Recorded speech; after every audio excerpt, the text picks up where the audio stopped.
جہاد کو دوسرے لفظوں میں دہشت گردی کے ساتھ جو ہے وہ تعبیر کر دیا گیا ہے، جبکہ جہاد اسلامی فرائض میں سے ایک عظیم فریضہ ہے، اور جہاد قیامت تک جو ہے وہ باقی رہنا ہے۔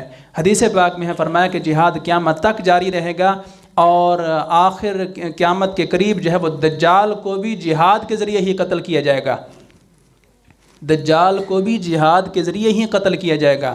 لیکن ہم جو ممالک جہاد کو چھوڑے ہوئے ہیں ان کے حالات خراب ہیں، اور جنہوں نے جہاد کو اپنایا ہوا ہے وہ قابل عزت زندگی جو ہے وہ گزار رہے ہیں۔ مسلمان حکمران اپنی آخرت کی فکر کریں، فلسطینیوں کی صرف جان جا رہی ہے، تمہارا ایمان جا رہا ہے، اپنے ایمان کی حفاظت کی فکر کریں، اپنے ایمان کو بچائیں۔ اللہ رب العزت ہمیں دین کی صحیح سمجھ عطا فرمائے۔